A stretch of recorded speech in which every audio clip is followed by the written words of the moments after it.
Dios le bendiga, amada iglesia. Dios le bendiga, amado amigo. Aquí su pastora Elizabeth Ramos, de Iglesia de Dios Pentecostal, Movimiento Internacional del Barrio Saco del pueblo de Ceiba. Y también está con nosotros nuestro hermano Eladio Rivera. Dios le bendiga. Dios le bendiga, hermana pastora. Amén. Qué bueno. Él está con nosotros como, ¿verdad?, los estudios. Él es superintendente del Departamento de Educación Cristiana y Familia y también el maestro de escuela bíblica. Así que, ¿verdad?, ustedes saben que por el tiempo en que estamos pasando, amén, nosotros no podemos tener aquí muchas personas y nuestro hermano Eladio, ¿verdad?, pues yo le solicité que él estuviera con nosotros en estos estudios, amén. Nuestro hermano Willy, que está por ahí también, nuestra hermana Olga. Así que nos gozamos, nuestra hermana Olga, ¿verdad?, va a leer la palabra, ¿verdad?, de la lección. Y hoy vamos a dar la escuela bíblica, la lección número 18, pero vamos a hacer una oración. Nuestro hermano Eladio nos dirige en oración. Padre de gracia Sí, y Padre de Señor, bondad, gracias. te agradecemos, Señor, tu misericordia y Sí, la Señor. bondad Sí, tuya para con nosotros. Sí, Señor. Te pedimos tu guianza, tu dirección. Ilumínanos en esta hora para poder expresar tu palabra de una manera clara, sencilla, Sí, Señor eterno, pero que pueda llegar al corazón y a las Te vidas. adoramos. Bendice, Señor, a nuestros oyentes, donde Señor. quiera que se encuentren en esta hora. Padre de la gloria, y que tú seas glorificado en el nombre poderoso de Gracias, Jesús. Señor. Amén. Alabado sea la gloria del Señor. Vamos a cantar un corito, hermano Willy, ¿verdad? Cantamos ese corito que dice: las promesas del Señor mías son. Amén. Las Promesas del Señor mías son. Las promesas del Señor mías son. En la Biblia yo lo leo y yo sé que es la verdad. Las promesas del Señor mías son. Las promesas del Señor mías son. Las promesas del Señor mías son. En la Biblia yo lo leo y yo sé que es la verdad. Las promesas del Señor mías son. Aleluya. Las promesas del Señor son de nosotros, ¿verdad, hermano? Gloria al nombre del Señor. Y en esta preciosa tarde del Señor vamos a estudiar la palabra en la lección número 18. Miren qué lindo. Dice ahí el tema: las promesas de Dios son fieles y verdaderas. Y para eso, ¿verdad?, vamos a tener nuestra hermana Olga, que va a pasar por aquí. Amén. Y va a leer en Segunda de Pedro, capítulo 1, del verso 1 al 7. Y luego va a leer el capítulo 3, 12 y versículo 13. Amén. Amén. En nombre del Padre, del Hijo y del Espíritu Santo. Simón Pedro, siervo y apóstol de Jesucristo, a los que habéis alcanzado por la justicia de nuestro Dios y Salvador Jesucristo, una fe igualmente preciosa que la nuestra. Gracia y paz os sean multiplicadas en el conocimiento de Dios y de nuestro Señor Jesús. Como todas las cosas que pertenecen a la vida y a la piedad, nos han sido dadas por su divino poder, mediante el conocimiento de aquel que nos llamó por su gloria y excelencia, por medio de las cuales nos ha dado preciosas y grandísimas promesas, para que por ellas llegaseis a ser participantes de la naturaleza divina, habiendo huido de la corrupción que hay en el mundo a causa de la concupiscencia. Vosotros también, poniendo toda diligencia por esto mismo, añadid a vuestra fe virtud, a la virtud conocimiento, al conocimiento dominio propio, al dominio propio paciencia, a la paciencia piedad, a la piedad afecto fraternal y al afecto fraternal amor. Mas, oh amados, no ignoréis esto, que para con el Señor un día es como 1000 años, y 1000 años como un día. Pero nosotros esperamos, según sus promesas, cielos nuevos y tierra nueva, en los cuales mora la justicia. Por lo cual, oh amados, estando en espera de estas cosas, procurad con diligencia ser hallados por Él, sin mancha e irreprensibles en paz. El Señor añada bendición. Amén. Dios bendiga a nuestra hermana Olga, ¿verdad? Y vamos a ver, estar haciendo preguntas en las lecciones anteriores, pues yo hacía las preguntas a nuestro hermano Eladio y hoy pues vamos a invertir, ¿verdad? Nuestro hermano Eladio me va a hacer unas preguntas a mí, gloria en nombre del Señor, y vamos a comenzar, hermanos, porque este tema es hermoso como todos los temas, pero específicamente cuando hablamos de esas promesas de Dios, amén, estamos hablando de algo seguro, porque las promesas de Dios son seguras. Aquí dice que son firmes y verdaderas, y cuando hablamos de firme, estamos hablando de algo sólido, algo que no se puede mover, no se puede cambiar, hermano. Entonces, vemos aquí que esas promesas de Dios en este tema, como son firmes y verdaderas, no hay duda de que se van a cumplir. Amén. Amén. Eso es así. Eso es así, ¿verdad? Y entonces nosotros vamos a leer un poquito la afirmación fundamental, ya que estamos aquí en la participación de esta clase. Dice que Dios por su palabra nos ha dado preciosas promesas, unas cumplidas ya en Cristo y otras a punto de concretar. Es importante, ¿verdad?, que nosotros entendamos como iglesia, porque vamos a hablar ahorita de la carta de Pedro, gloria a Jesús, la importancia que él tenía para que la iglesia, los creyentes, ¿verdad?, los creyentes estuvieran apercibidos y preparados para confiar en Dios y acercarse más a la presencia de Dios, porque Dios prometiendo a nosotros, ¿verdad? Y esas dos promesas las vamos a ver ahorita, amén. Vamos a desarrollar este tema de estas promesas, pero lo más hermoso es que estas promesas son preciosas. Dice que hay unas que han sido cumplidas y todavía las otras no están a punto de concretar. Vuelvo y repito, hermano Eladio, estamos en la clase otra vez al tiempo exacto que estamos viviendo. Bien contextualizada en el momento, muy contextualizada. Amén, ¿verdad? Porque es algo que no se está, esta clase que se preparó, yo no sé, quizás hace meses atrás, un año atrás, esta clase me imagino. Sí, mucho más de un año. Esta clase quizás, ¿verdad? Nuestro hermano Raca y otros hermanos han preparado estas clases y están al tiempo de lo que está sucediendo ahora. Sabemos que las promesas del Señor, muchas han sido cumplidas, pero también hay unas que están a punto de concretar. Y esa palabra a punto quiere decir que es pronto, amén, que lindo el Señor, ¿verdad? Entonces tenemos el versículo para meditar, está en 2 de Corintios, capítulo 1, verso 20, dice, porque todas las promesas de Dios son en Él sí, y en Él amén, por medio de nosotros para la gloria de Dios. Yo sé que el hermano Eladio me va a hacer una pregunta, porque él la tiene ya ready, ¿verdad? Pero yo le quiero preguntar algo sobre el versículo para meditar. ¿Por qué dice? Porque todas las promesas de Dios son en Él sí. Bueno, porque las promesas del Señor no son quizás ni tal vez. Ahora mismo, por ejemplo, en esta situación que nosotros estamos andando, los médicos dicen, hablan de probabilidades. La probabilidad de contagiarse, la probabilidad de sanarse, la probabilidad de esto, pero Dios no habla de probabilidades. Cuando Dios habla con firmeza. El sí es sí y el no es no. Es algo firme y es algo en lo que nosotros podemos depositar la totalidad de nuestra confianza. No es algo aproximado, ni tal vez, ni quizás.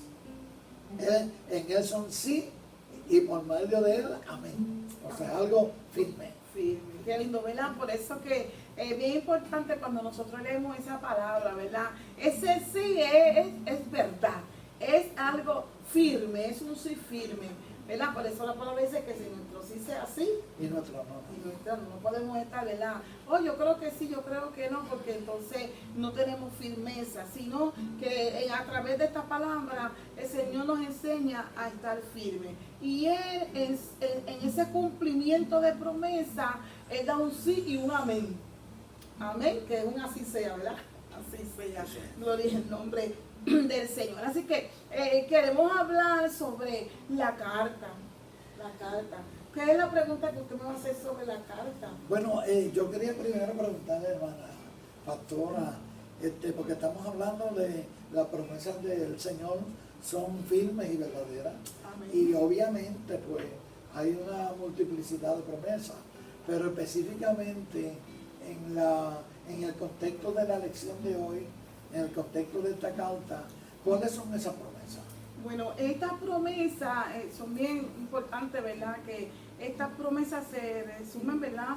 Yo sé que el Señor nos ha dado muchas promesas, pero en esta lección es la participación de la naturaleza divina, que vamos a estar abundando en eso, y que están, ¿verdad? Esta se recibe cuando nosotros tenemos el nuevo nacimiento, cuando nosotros aceptamos a Cristo como nuestro Salvador, entonces nosotros participamos de esa naturaleza divina. Amén. Amén. Y la otra es el morar en los cielos, que hay cielos nuevos y tierra nueva. Ese, ¿verdad? Pues esa es la segunda promesa. Así que es bien importante que nosotros como creyentes entendamos que Dios nos ha dado promesa a través de Jesucristo, que es participar de esa naturaleza divina y también tener esta participación cuando venga Jesucristo a morar en los cielos con Él. Amén. Amén. Muy bonito, qué bueno.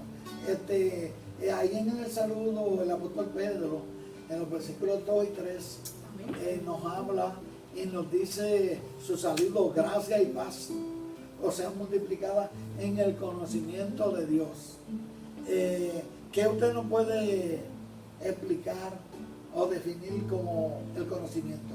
¿De qué conocimiento? ¿De qué se habla en conocimiento? Gloria al nombre del Señor.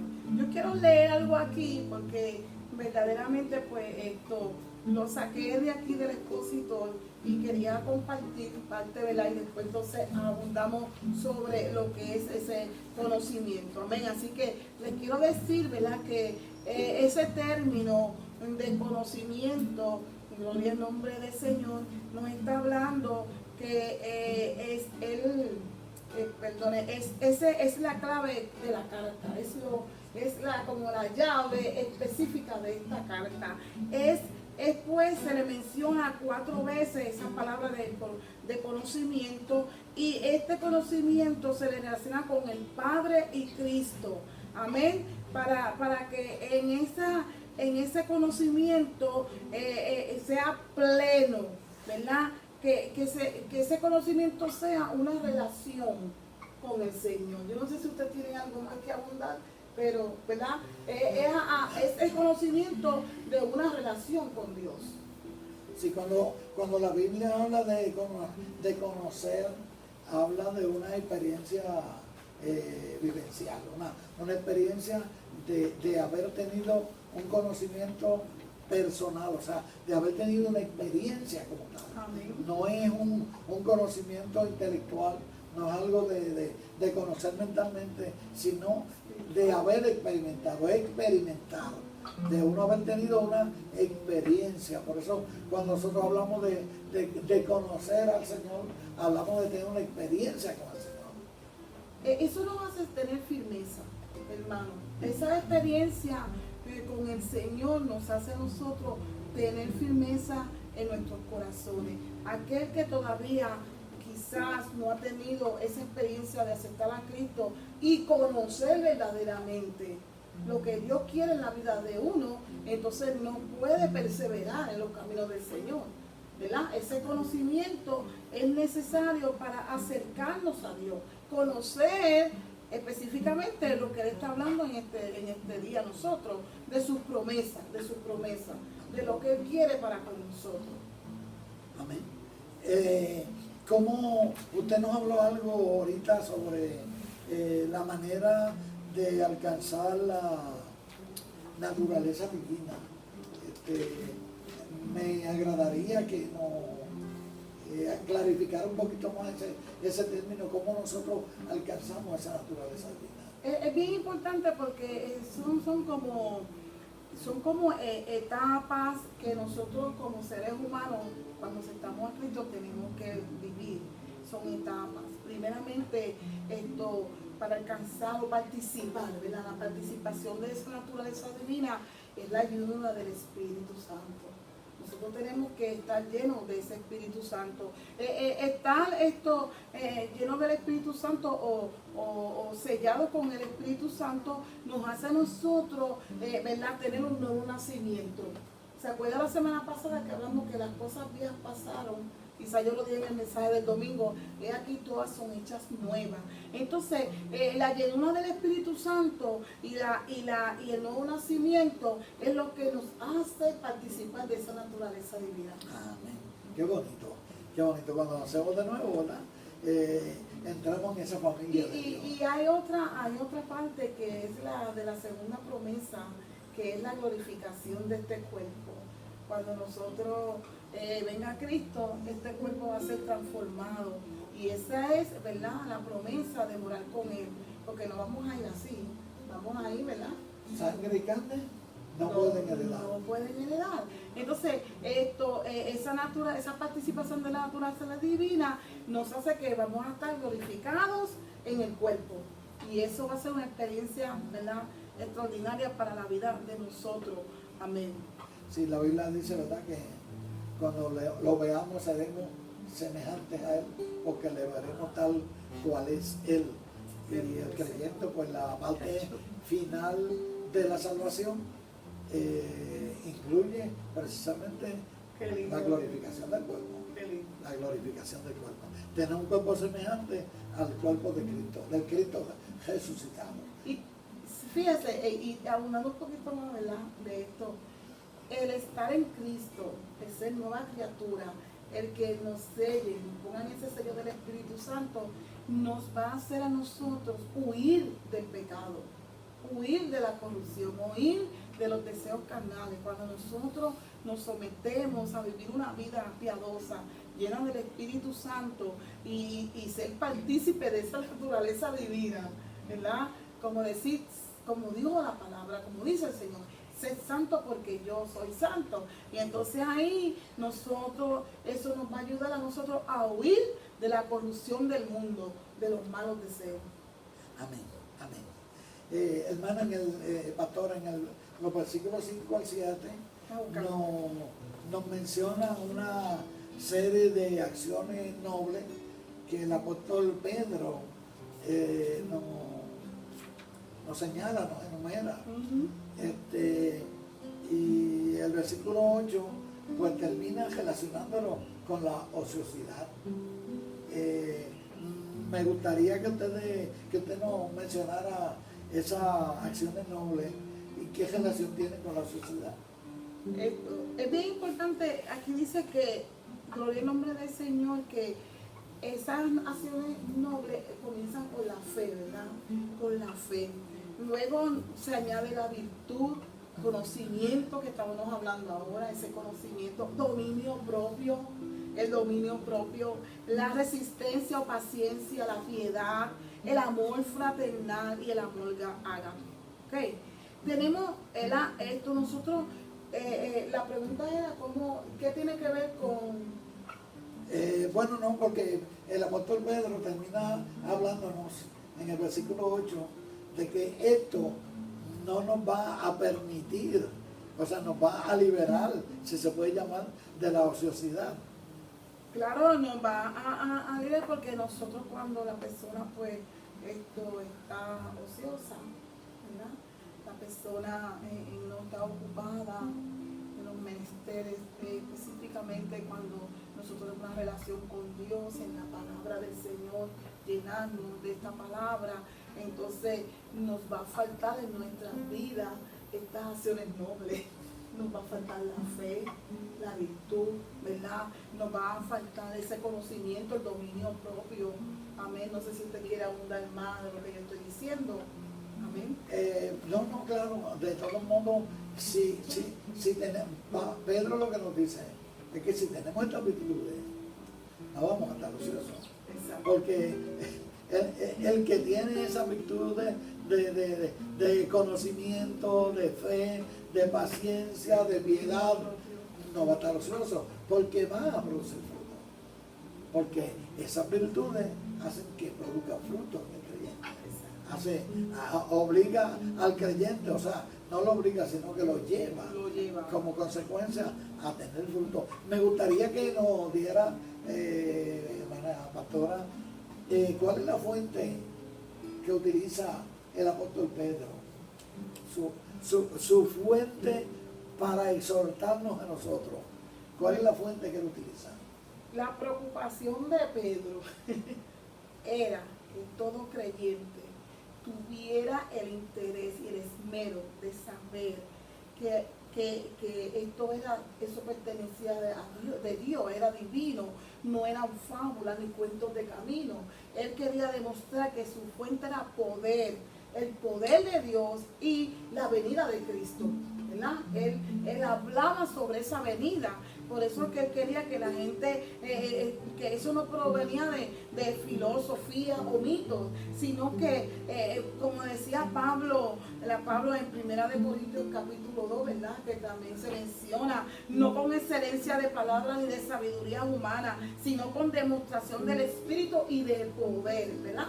Entonces quiere decir que esa fuente de su mensaje era algo que provenía de Dios. Y como era de Dios, era una palabra poderosa que venía de él. Y no solamente eso, su fuente era esa preocupación de que la gente no perdiera la salvación.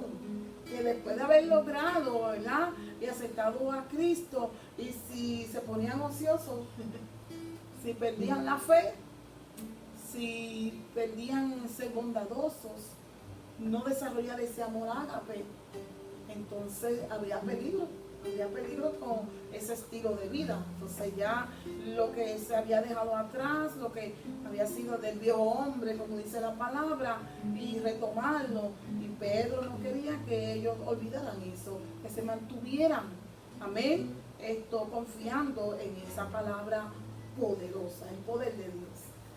Cuando Pedro habla en los versículos, estamos en ya para el 17, 18, Pedro habla de una experiencia que tuvieron con Cristo.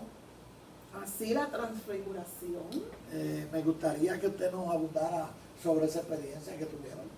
Sí, bueno, cuando ellos, ¿verdad? Pues están juntos, ¿verdad? Cuando Jesús manifiesta, ¿verdad? Esa transfiguración que cogió luz, ¿verdad? De su cuerpo, la gloria de Jehová se llenó, ¿verdad? Y entonces ese era el poder de Dios manifestado en él, amén. Y Pedro fue testigo de eso, no solamente Pedro, sino que Jacobo y Juan también estuvieron ahí, ¿verdad?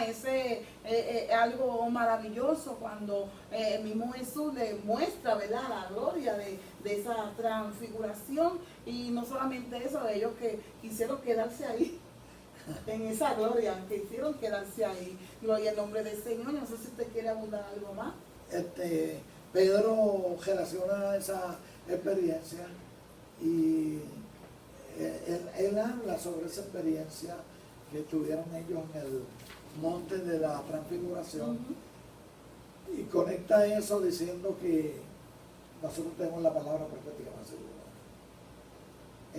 La palabra profética más segura, refiriéndose a las Sagradas Escrituras. Amén. De la que también el apóstol Pablo hace mención de ella en 2 de Timoteo capítulo 3 de los versos 15 al 17.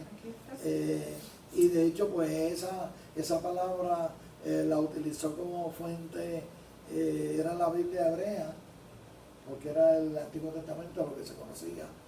Nosotros pues tenemos una escritura más completa cuando tenemos ahora el mensaje de Jesucristo y el mensaje de los apóstoles, no que aquel mensaje no exista o no sirva, sino que uno complementa al otro. Y tenemos unas bendiciones que no tenían Amén. que no tenían ellos, que no tenían ellos. Usted me dijo, perdóneme, ¿segunda de Timoteo o primera? Segunda de Timoteo. Yo hice alusión, mi mejor recuerdo es que segunda de Timoteo. Yo quería leerlo aquí un momentito, yo lo tengo aquí. Segunda de Timoteo 3:15 me dijo. Es correcto, sí. Dice, toda escritura, es el 15, ¿verdad? Sí. Toda escritura es inspirada por Dios y útil para enseñar, para arguir, para corregir y para educar en la justicia. Así que, ¿verdad? Así que el hombre de Dios se encuentra religiosamente maduro y preparado para toda buena obra.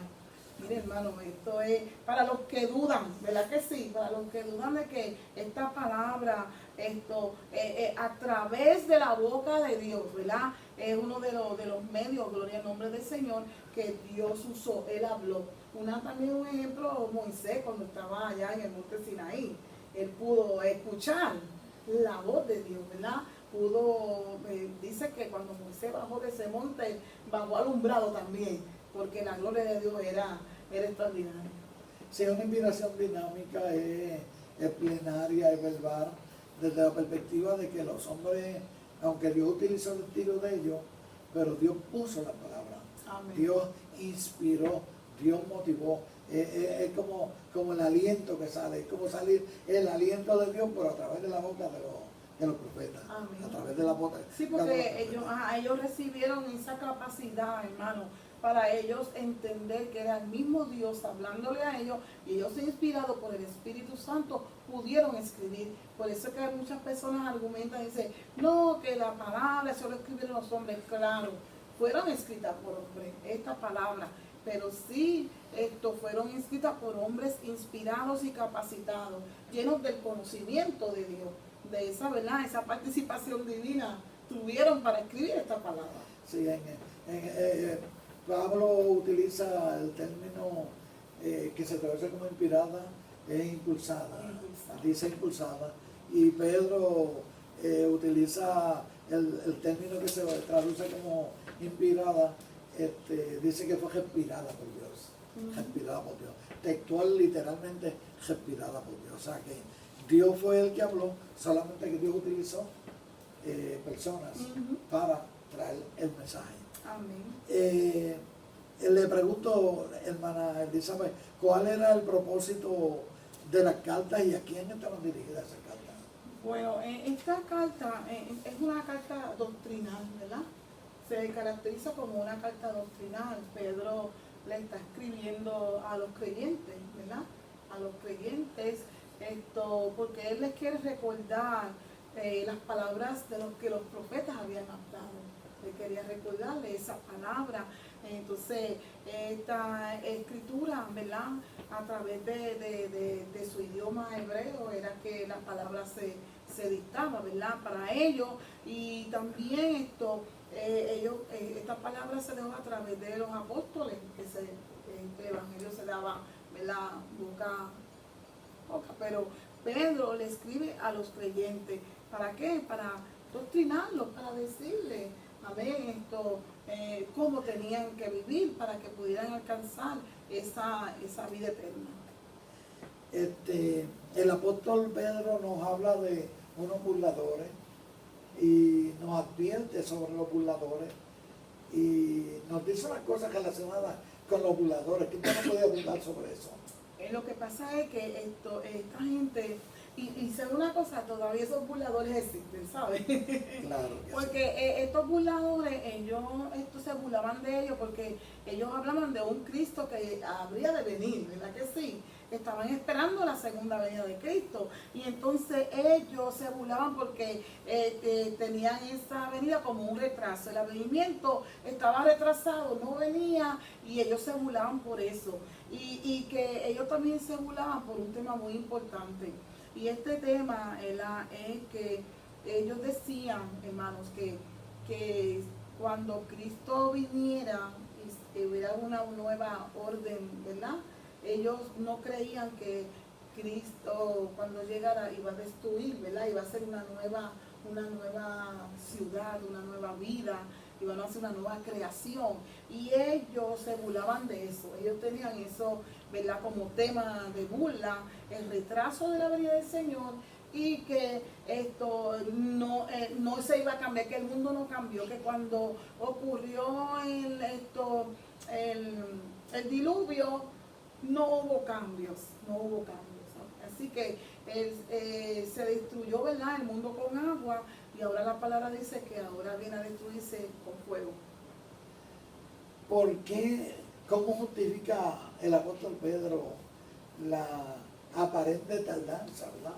Que para la gente es tardanza, para Dios no, porque Dios no se tarda. ¿No? Nosotros sabemos que no llega ni antes ni llega después, sino en el tiempo propicio, pero para la gente pues parece tardarse. ¿Cómo Pedro explica, justifica esa aparente tardanza de la venida del Señor? Yo le voy a decir esto en una sola palabra.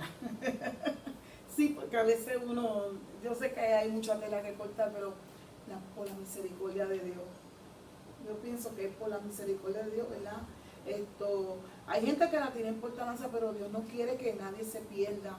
Dios quiere que todo el mundo proceda al arrepentimiento, y su misericordia es tan inmensa que todavía no ha llegado, pero yo le aseguro, ¿verdad?, que en el tiempo que estamos viviendo se está acercando, está, como dice, prontamente a que Cristo venga a levantar su iglesia. Usted, ¿verdad?, puede abundar algo más. El versículo 9 del capítulo 3 pues, confirma lo que usted dijo, ¿verdad? Amén. Obviamente, pues, yo creo que usted lo confirma porque él lo dijo primero. Sí. y la palabra de él es más importante, la palabra escritural, que el Señor no se tarda su promesa como algunos la tienen por tardanza, sino que Él es paciente para con nosotros, no queriendo que ninguno se pierda, sino que todos procedan al arrepentimiento. También Pedro, el apóstol Pedro, cita, si mal no recuerdo, el Salmo 90, diciendo que es que para el Señor un día es como 1000 años, y 1000 años es como un día. O sea, Dios no se tarda, simplemente que el reloj de Dios es muy diferente al reloj nuestro, y el tiempo de Dios es muy diferente del tiempo nuestro. De manera que lo que es una tardanza para nosotros, porque vivimos, la vida de nosotros es tan efímera, tan corta, pues para Dios no es tardanza, porque para Dios un día es como 1000 años, y 1000 años como un día. Él lo dice el versículo 8 del capítulo 3 de Segunda de Pedro, que estamos estudiando nosotros. De manera que... capítulo 3, ¿verdad? Sí, capítulo 3, versículo 8. Vamos a, como no está en la lección. Sí, está en la lección. Sí, está en la lección, sí. 3:8 dice: mas, oh amados, no ignoréis esto, que para con el Señor un día es como 1000 años, y 1000 años como un día. El tiempo de Dios es perfecto, amigo, amado, hermano, el tiempo de Dios es perfecto. Y eso significa que nosotros esperamos ese tiempo de Dios. Es cuando Él diga, y por la misericordia, en el nombre del Señor, por su misericordia. Amén. Esperando a que la gente se arrepienta. Amén. Le pregunto, pastora, ¿qué significa el día del Señor? Bueno, el día del Señor, ese día, aleluya, yo quiero que usted me diga, gloria al nombre del Señor. Después que yo le diga a usted me va a decir a mí. Tenemos ahí los dos juntos, ¿verdad? Pero el día del Señor vendrá sin previo aviso. Ese día, dice la Biblia, que vendrá como ladrón en la noche. ¿Verdad que sí? Viene como ladrón en la noche. Quiere decir que el ladrón no avisa. En el tiempo y el propósito de Dios es que Jesucristo vendrá. Ese es el día del Señor, donde Él vendrá a levantar a su iglesia. ¿Algo más? Sí, bueno, Sí. Pues escatológicamente Sí. eso inicia el día del Señor, pero el día del Señor, pues claro, aunque se inicia ahí, se refiere a un periodo de tiempo más extenso, Unos eventos. un periodo Vienen unos eventos. escatológico más extenso, y que se refiere precisamente a las promesas escatológicas que Dios tiene ahora. Estamos hablando de escatología. ¿Qué es escatología? Escatología son los últimos tiempos. Esa palabra no está escrita en la Biblia como escatología. sino que tiene un significado, se divide en dos últimos tiempos, ¿verdad? Esto es lo que todavía no ha pasado, es lo que estamos esperando, los tiempos escatológicos, ¿verdad? Eso es lo que para mí significa escatología. Sí, Últimos tiempos, los las señales, los eventos a cumplir en el último tiempo, que incluyen el rapto de la iglesia, incluyen la segunda venida de Cristo, incluyen la gran tribulación, toda esa inmensidad de promesas y toda esa inmensidad de profecías que todavía faltan, porque muchas se han cumplido, la mayoría, pero hay muchas que faltan todavía. Hablamos de la segunda venida de Cristo, hablamos del rapto de la iglesia, hablamos del tiempo del milenio, hablamos de la gran tribulación, hablamos del trono blanco. Obviamente son eventos escatológicos que han de cumplirse más adelante en el futuro. Qué bueno, Mananario, que esa pregunta no me la tiene que hacer porque ya la contestó. Esos eventos, fíjese esto, es bien importante, ¿verdad? Estos eventos, tampoco en la Biblia habla de rapto, sino arrebatamiento, ¿verdad? Y entonces nosotros, pues, hay personas que te quieren, ¿verdad? Enfrentar con esa palabra, pero está arrebatamiento, y un arrebatamiento es algo que se hace como de repente, ¿verdad? Cuando usted arrebata, y entonces por eso usamos la palabra rapto. Amén. Así que él dijo los eventos, mire, lo dijo, se le viene, ¿verdad?, el día del Señor, y ese día va a ser un día de juicio, ¿verdad? Va a ser un día, lamentablemente, va a ser un día de juicio para uno y otro de victoria para otro, ¿verdad? Van a alcanzar lo que se llama es la vida eterna en Cristo Jesús. Por eso es importante lo que Pedro nos está hablando, que nos mantengamos, amén, en esta palabra, amén, y esta, ¿verdad?, acercamiento a lo que es lo divino, lo que es Dios, lo que es la presencia del Señor, vivir una vida con todas estas virtudes que a veces pues tenemos nosotros como cristianos, que Señor, aumentame la fe, Señor, dame paciencia, dame bondad, dame, ¿verdad?, dominio propio, ¿verdad? ¿Cuántos de ustedes no han pedido dominio propio? Y conocimiento de la palabra de Dios, porque así dejamos de estar ociosos. Amén. Amén.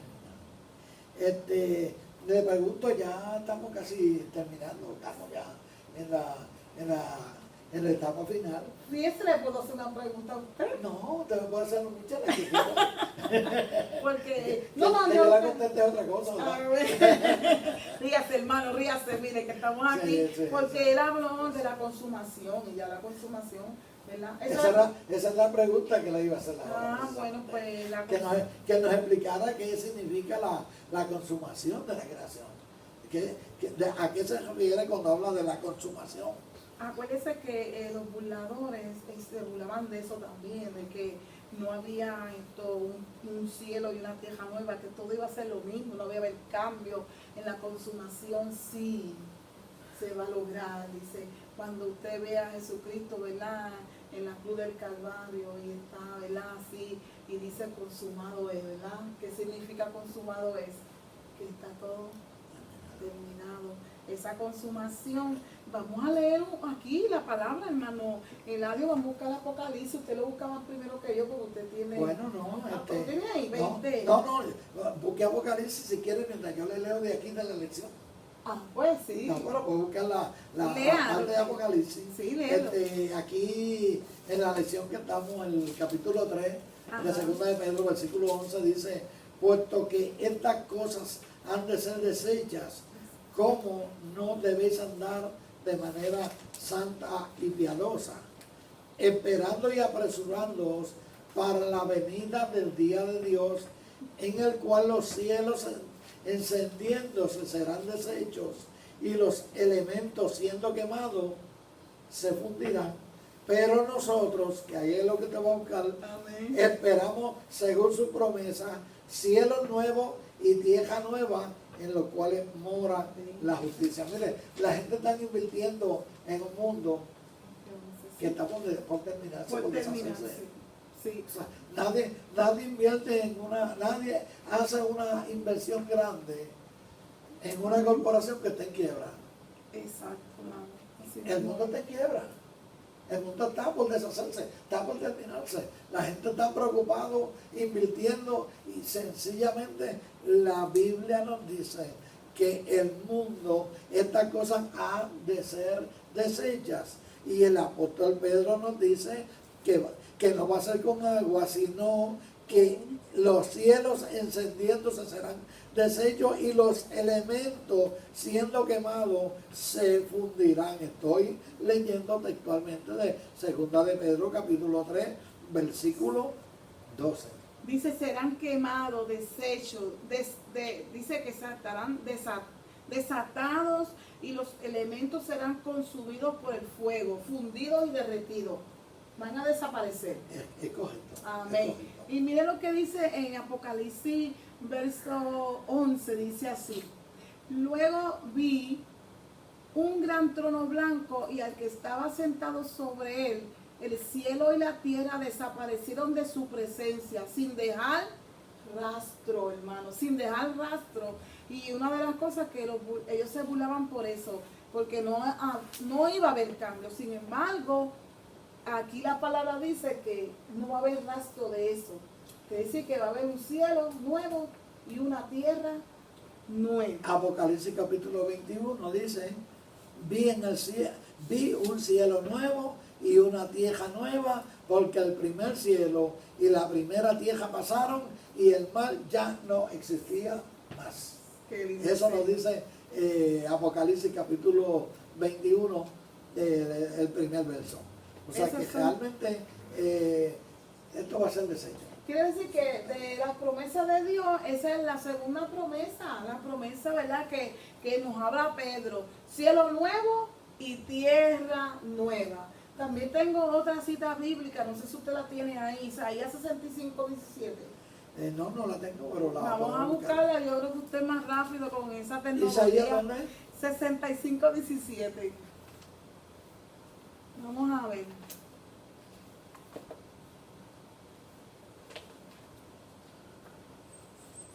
¿Qué dice? Me falló el sistema. Ah, bueno, pues ya yo lo tengo aquí. Qué lindo el Señor, adoramos su nombre, hermano. Esto es bien interesante porque son temas, hermanos, que nos ayuda a nosotros, la iglesia, a entender. Mira, hermana, lo tengo, es que es tan parecido al otro que creía que no. No es el mismo, es el Isaías mismo. 65, Es la 17. confirmación. Porque es aquí que yo crearé nuevos cielos y nueva tierra. Y de lo primero no habrá memoria ni vendrá más al pensamiento. Qué lindo. Discúlpeme usted. Aquí estamos, así que es importante esto, ¿verdad? Se usa la palabra aquí, bore es crear un cielo nuevo y una tierra nueva. Por eso, como decía nuestro hermano Eladio, a veces, ¿verdad? Nosotros, esta es lección de vida, lo que estamos pasando en esta pandemia, que quizás hay personas que tienen dinero y no lo pueden gastar. Sí, porque no se puede ir a las tiendas mucho, estamos gastando lo que tenemos en comida nada más. Ya no necesitamos tanta ropa, le digo porque estamos en el día. A veces usamos hasta la misma y la lavamos porque tenemos que salir del supermercado. Estoy actualizando la lección porque verdaderamente, amados hermanos y amigos, estamos en tiempos finales y nuestra redención está cerca y tenemos que estar pendientes porque vamos a tener, ¿verdad? Obtener esa maravillosa promesa de redención. Amén. Podemos tener 5 cajos en la casa y con uno nos sobra. Porque no tenemos a qué salir, ni podemos salir. Podemos tener un cajón nuevo y lo que nos vamos a usar es para ir al supermercado a 2 cuadras de aquí. Amén. Cartera, zapatos, yo digo, hay que ponerse el mismo zapato porque ese mismo se lo quita usted, lo tiene que desinfectar y luego ese mismo lo tiene que usar otra vez para ir a la calle porque usted no va a estar ahora cambiando de zapato porque hay muchas bacterias, ¿verdad? Y el virus pues nos hacen ver que Dios nos está enseñando algo, Amén. Dígame. ¿Cuáles son las exhortaciones finales del apóstol Pedro en la carta. Es bien importante que, ¿verdad?, que Pedro nos exhorta al final que con diligencia, que andemos con diligencia, ¿verdad? Andemos bien apercibidos. Dice que tenemos que estar irreprensibles. ¿Qué es irreprensible? Esa palabra, que no haya Que no haya por dónde reprendernos, ¿no? Exacto, irreprensible, ¿verdad? Que andemos sin mancha y sin arrugas, sin mancha y sin arrugas, que no tengamos, ¿verdad?, nuestro corazón manchado.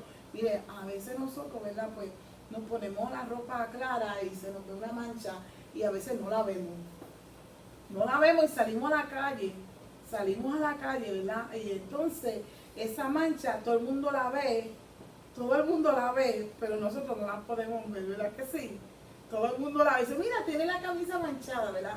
Pero cuando hablamos de esta mancha, es una mancha espiritual que está en el corazón. Muchas personas no pueden ver que tengamos odio, enojo, rencor. Eso está a veces en el malos pensamientos, malos deseos. Pero Dios todo lo ve y sabe, ¿verdad?, y conoce la intención del corazón. Por eso Pedro nos exhorta a estar sin mancha, que seamos pacientes, que seamos, ¿verdad?, personas que no perder esa firmeza de la salvación en Cristo. Porque a veces nos sentimos tan seguros, claro, en Cristo hay seguridad, ¿verdad, hermano? En Cristo hay seguridad. Claro que sí, amén, siempre. En Cristo hay seguridad, hermano. Sus promesas son sí y amén. Exacto, volvimos al principio y eso es lo bueno. En Cristo hay seguridad, pero ese pero es el que nos causa un poco de intranquilidad. Personas que se sienten tan seguras de que Cristo los ha salvado, que se descuidan en estas amonestaciones que nos está dando Pedro. Porque si nosotros nos falta la fe, nos comenzamos a hacer esto, personas que no nos dejamos quizás doctrinar y andamos con un corazón, ¿verdad?, dañado, con malos deseos, entonces ella lleva a lo que es la salvación, ¿verdad? La persona se está ahogando, ¿verdad? Entonces, ¿qué pasa? Uno le tira el salvavidas, ¿verdad? Vamos a ponerlo así, amigo, el salvavidas es Cristo.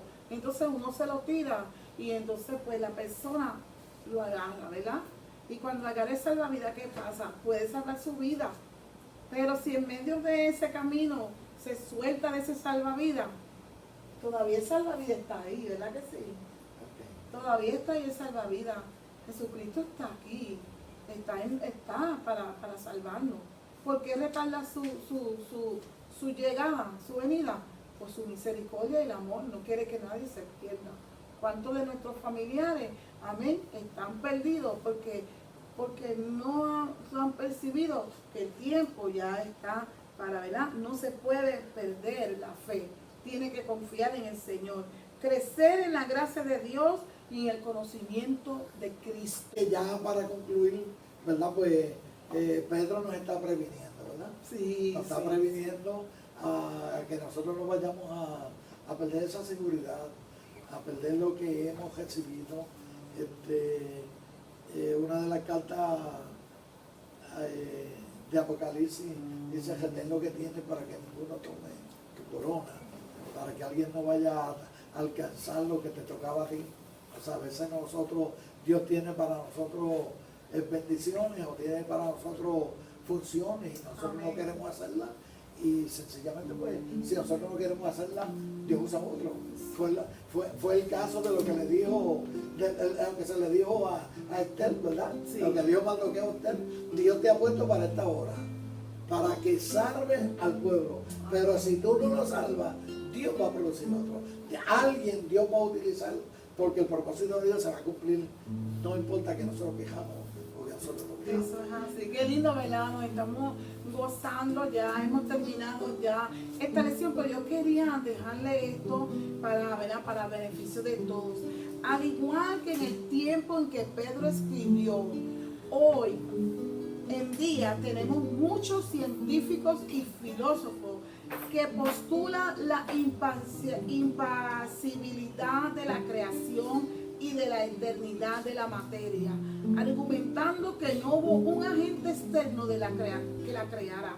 A esto Pedro responde que la creación vino a la existencia por la palabra de Dios y que por esa misma palabra se sustenta para los propósitos divinos. Qué lindo, aleluya. Dios ha intervenido por medio del diluvio primeramente y lo volverá a hacer en el tiempo escatológico, en los últimos tiempos, en los eventos finales, pero esta vez con fuego, aleluya, para establecer una creación nueva. Estamos preparados, amigo querido, hermano, para nosotros estar en esa nueva creación. Dios nos ayude a nosotros escuchar esta palabra que nuestro hermano Pedro nos ha dado en esta tarde. Dios le bendiga, Dios le guarde, amado hermano. Nos puede buscar en la página de YouTube, Iglesia Dios Pentecostal, Barrio Saco Ceiba. ¿Si algo más va a decir nuestro hermano Eladio? Amén. Muchas gracias a usted y muchas gracias a los amigos y a los hermanos que están escuchándonos en esta tarde. Esperamos que todo haya sido de bendición para la gloria de Dios y para edificación de cada uno de nuestros oyentes. Sí. Pues vamos a orar para terminar. Señor y Padre Celestial, Dios de infinita misericordia, te damos gracias. Gracias por esta palabra, Señor. Gracias por tu bondad, tu misericordia. Ahora te pedimos que tú recibas nuestra adoración que hemos cantado en este día, hemos orado y hemos estudiado como olor de ofrenda grata delante de tu presencia. En el nombre de Jesús te lo pedimos todo. Amén.